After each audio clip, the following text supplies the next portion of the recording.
إن الله وملائكته يصلون على النبي يا أيها الذين آمنوا صلوا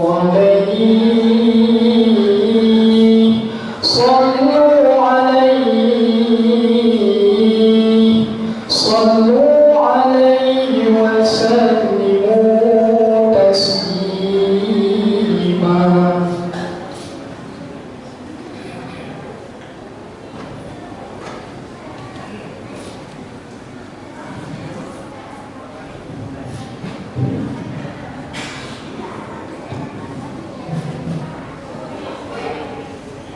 Assalamualaikum warahmatullahi ta'ala wabarakatuh. Allahu Akbar, Allahu Akbar. La ilaha illallah.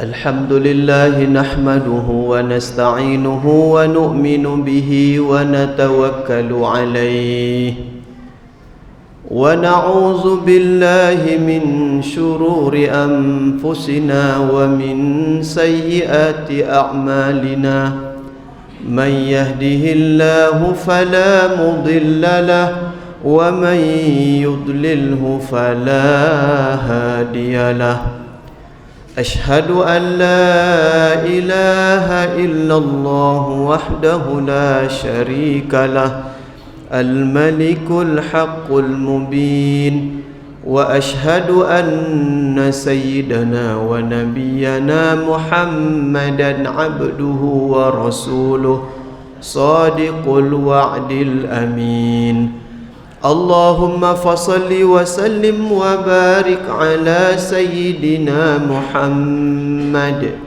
وعلى آله وصحبه أجمعين أما بعد أيها الحاضرون اتقوا الله حق تقاته ولا تموتن إلا وأنتم مسلمون قال الله سبحانه وتعالى في القرآن الكريم نعوذ بالله من الشيطان الرجيم قل إن كنتم تحبون الله فاتبعوني يحببكم الله ويغفر لكم ذنوبكم والله غفور رحيم صدق الله العظيم وقال النبي صلى الله عليه وسلم الدنيا خلقت لكم وأنتم خلقتم للآخرة أو كما قال رسول الله صلى الله عليه وسلم. Para alim ulama, para ustaz, para guru kami, hadirin hadirat, tuan-tuan, jemaah salat Jumat Masjid Raya Baitul Mu'tamar yang dimuliakan oleh Allah Subhanahu wa taala. Allah Subhanahu wa ta'ala adalah zat yang maha mencipta. Selain daripada Allah adalah makhluk yang dicipta oleh Allah Subhanahu wa ta'ala. Allah Subhanahu wa ta'ala adalah zat yang maha memelihara. Selain daripada Allah adalah makhluk yang dipelihara oleh Allah Subhanahu wa ta'ala. Allah Subhanahu wa ta'ala adalah zat yang maha memberi rizki. Selain daripada Allah adalah makhluk yang diberi rizki oleh Allah Subhanahu wa ta'ala. Allah Subhanahu wa ta'ala satu-satunya zat yang maha berkuasa di langit, di bumi, di darat, di laut, di dunia dan di akhirat. Selain daripada Allah adalah makhluk. Seluruh makhluk tidak ada kuasa apa-apa, tidak bisa apa-apa, tidak ada apa-apanya makhluk ini. Siapa makhluk selain daripada Allah adalah makhluk yang kecil, yang besar, yang nampak, yang tak nampak, yang bergerak, yang diam. Selain daripada Allah adalah makhluk. Seluruh makhluk tak bisa memberi manfaat, tak bisa mendatangkan mudarat kecuali dengan izin Allah Ta'ala. Apa yang dulu sudah terjadi, yang sekarang terjadi dan yang akan terjadi, semua terjadi atas kehendak Allah, atas izin Allah Ta'ala. Masya Allahu kana wa ma lam yasha' lam yakun. Apa yang Allah Ta'ala kehendaki terjadi, pasti terjadi. Apa yang Allah kehendaki tidak terjadi, pasti tidak terjadi. Elakkan menggunakan perkataan kebetulan. Kebetulan kita jumpa, kebetulan kita sama-sama makan di sini. Jangan gunakan kata-kata kebetulan. Perkataan kebetulan seolah-olah kita meniadakan adanya ketetapan Allah di situ. Hadirin tuan-tuan yang mulia, tidak ada satu orang pun, tidak ada kemuliaan, tidak akan mulia seseorang apabila dihinakan oleh Allah, dan tidak akan hina seseorang kalau sudah dimuliakan oleh Allah Ta'ala. Berkumpul seluruh manusia di dunia ini untuk memuliakan satu orang, Allah kata hina, dia tetap hina. Allah Ta'ala berkumpul seluruh manusia untuk hinakan seseorang, Allah kata mulia, dia tetap akan mulia. Tidak akan bisa sesat siapa yang diberi hidayah oleh Allah, dan tidak akan bisa dapat hidayah siapa yang disesatkan oleh Allah Ta'ala. May yahdillahu fala mudhillalah wa may yudlilhu fala hadiyalah. Hadirin tuan-tuan yang dimuliakan oleh Allah Ta'ala, inilah asas dari agama, yaitu memasukkan yakin yang betul dalam hati kepada Allah. Masukkan dalam hati, yakin yang betul dalam hati akan keagungan dan kebesaran Allah Ta'ala, dan mengeluarkan dari dalam hati seluruh bentuk-bentuk keyakinan yang lain, keagungan-keagungan yang lain selain daripada keagungan Allah. Keagungan dunia, kebesaran dunia, keagungan benda-benda dunia, harta, pangkat, jabatan, seluruh bentuk keagungan ghairullah, keagungan makhluk, keluarkan dari hati, bersihkan dari hati. Hanya ada satu keagungan, yaitu keagungan Allah. Hanya ada satu kebesaran, yaitu kebesaran Allah. Hanya ada satu tempat takut, takut hanya kepada Allah. Hanya satu tempat minta dari mulut kita ini, minta hanya kepada Allah. Hanya satu tempat berharap dalam hati, harap hanya kepada Allah. Tidak ada harap, tidak ada minta kepada selain daripada Allah Ta'ala. Inilah asas agama.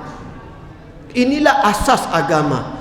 Apabila sudah masuk dalam hati saya dan hati kita semua, rasa keagungan Allah, kebesaran Allah, takut pada Allah, cinta pada Allah, minta pada Allah, harap pada Allah, bergantung pada Allah Ta'ala, maka kalau dengar azan berkumandang, penuhlah masjid-masjid kita ini. Tapi minta maaf tuan-tuan sekalian, karena hari ini dalam hati umat, para pedagang masuk kebesaran toko dalam hati, ASN karyawan masuk kebesaran kantor, kebesaran perusahaan dalam hati, petani, keagungan, kebesaran, kecintaan sawah ladang masuk dalam hati, sehingga ketika dengar azan berkumandang kita remehkan panggilan Allah, karena memang dalam hati tidak ada keagungan dan kebesaran Allah Ta'ala. Inilah awal dari malapetaka umat hari ini. Buruknya keadaan yang menimpa umat berawal dari ketika rusaknya hubungan kita dengan Allah Ta'ala. Di depan kita ini ada PCR, ada Unila. Tuan-tuan sekalian, kita faham kalau ada mahasiswa hubungannya dengan dosennya buruk, dengan kaprodi, sekretaris prodi buruk, dengan dekan, wakil dekan, rektor, wakil rektor, hubungannya buruk. Namanya sudah di blacklist di kampus. Banyak masalah, langgar kode etik, melawan dengan dosen, tak bayar SPP, macam-macam pelanggaran kode etik yang dia buat di kampus sehingga namanya di blacklist. Kira-kira menurut tuan-tuan, dia ini urusannya mudah atau susah di kampus? Tamatnya mudah atau susah?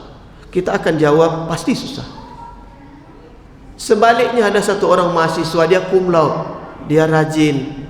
Sebelum dosen masuk dalam kelas, dia sudah duduk dalam, seluruh tugas dia selesaikan. Dalam ujian tidak ada mencontek, dia rajin belajar, adabnya pun bagus kepada PA-nya, kepada dosennya, kepada pihak jurusan, pihak fakultas, bahkan dengan pihak universitas. Bagus betul. Sehingga dia sering mendapat penghargaan, piagam, sering jadi duta delegasi kampus, dikirim dalam event-event. Dia ni mahasiswa bagus. Belum tamat lagi sudah ditawarkan, mau tidak besok kerja di kantor kami, di perusahaan kami, atau kalau sudah jadi alumni berkhidmat di kampus kami, di kampus kita ni lagi boleh. Dia akan dapat tawaran. Apa sebab? Akhlaknya baik, akademiknya baik. Tuan-tuan sekalian, apalah bedanya kita dengan Allah Ta'ala? Bumi ini milik Allah. Kita berjalan di atas bumi ini bumi yang kita pijak ni milik Allah. Kita hidup di bawah kolong langit, langit ciptaan Allah. Air yang kita minum milik Allah. Kita mandi menggunakan air ciptaan Allah. Makanan yang kita makan karunia Allah, nikmat Allah. Kemudian kita melawan dengan Allah, kita degil dengan Allah, tak mau datang ke rumah Allah, tak mau sujud pada Allah. Macam mana hidup kita mau tenang? Bagaimana mungkin masalah kita akan dibantu oleh Allah? Hubungan kita rusak dengan Allah. Jadi hamba yang degil kepada Allah. Tuan-tuan sekalian, dengar azan berkumandang. Azan bukan sekedar tanda masuk waktu solat. Saya ulang sekali lagi. Azan bukan sekedar tanda masuk waktu solat. Azan itu undangan dari Allah, panggilan dari Allah supaya kita datang ke rumah Allah. Itu bukan panggilan muazin, panggilan Bilal, itu panggilan Allah Ta'ala. Orang yang datang ke rumah Allah berarti merekalah hamba-hamba Allah yang baik, yang taat. Yang tak mau masuk masjid, tak mau datang ke masjid, ke musola dengar azan, sibuk juga di kantor, di pasar, di toko, di sawah, di ladang, tak mau datang ke rumah Allah, tak mau solat berjemaah, berarti kita ini su'ul adab kepada Allah, buruk adab kita kepada Allah Ta'ala.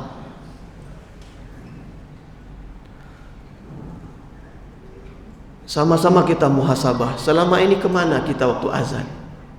Sepatutnya seperti inilah suasana Masjid Raya Baitul Muktamar ketika subuh, penuh sampai keluar, ke teras, ke atas. Seperti inilah sepatutnya. Tapi apa yang terjadi hari ini di mana-mana masjid? Subuh satu saf, dua saf saja. Bahkan ada masjid lebih banyak tiang lagi daripada orang yang solat subuh berjemaah. Ada masjid lebih banyak lagi kipas angin AC daripada orang yang solat subuh berjemaah. Ada apa dengan umat ini, tuan-tuan sekalian? Tolong dengar baik-baik sebelum saya tutup khutbah ni. Hidupnya masjid, hiduplah negeri kita ni. Hidup masjid, hidup kampung, hidup negeri kita ini. Mati masjid, matilah kampung, matilah negeri kita ni. Maka hidup matinya negeri kita ini bergantung pada hidup atau matinya amalan masjid. Azan panggilan Allah, kita tak datang, buruk adab kita kepada Allah. Solat berjemaah sunnah Nabi SAW. Nabi tidak mencontohkan solat fardu di rumah. Nabi solat fardu berjemaah. Kita umat Nabi ingin dapat syafaat Nabi, sepatutnya kita solat seperti solat Nabi, berjemaah di masjid, di musola. Kalau kita tak solat berjemaah di masjid, kita lebih memilih solat di rumah, kita termasuk umat Islam yang su'ul adab kepada Nabi, buruk adab kepada Nabi.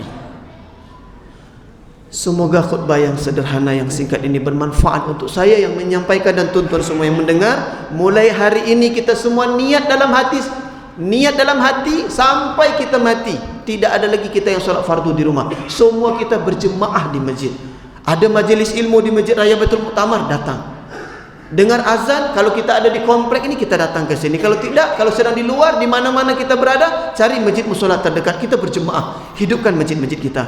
Dan terakhir, kepada pengurus masjid, buatlah program untuk membawa, membujuk, merayu umat ini supaya masuk masjid.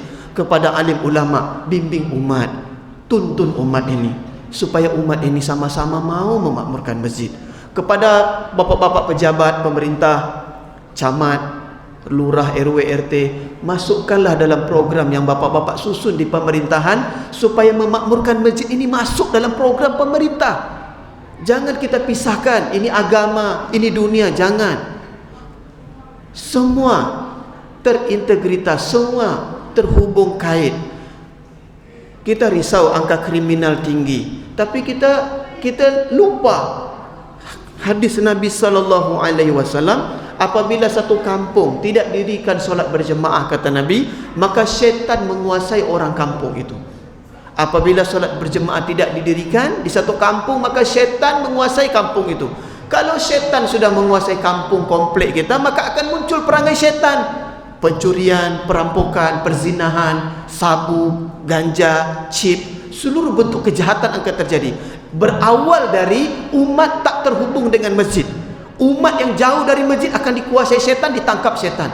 Maka sama-sama kita bergotong royong bagaimana kita semua menjadi ahli masjid, dan kita bawa sebanyak mungkin saudara-saudara kita supaya sama-sama memakmurkan masjid sebagai bentuk tanda ketaatan kita kepada Allah, ketaatan kita kepada Rasulullah sallallahu alaihi wasallam. Barakallahu li wa lakum fil Qur'anil azim, wa nafa'ani wa iyyakum bima fihi minal ayati wa zikril hakim, wa taqabbala minni wa minkum tilawatahu innahu huwal ghafurur rahim. Allahumma salli wa sallim wa zid wa dim wa an'im wa tafaddal wa barik لجلالك وكمالك عن زين عبادك أشرف عبادك وسلم ورضي الله تبارك وتعالى عن كل صحابة رسول الله أجمعين.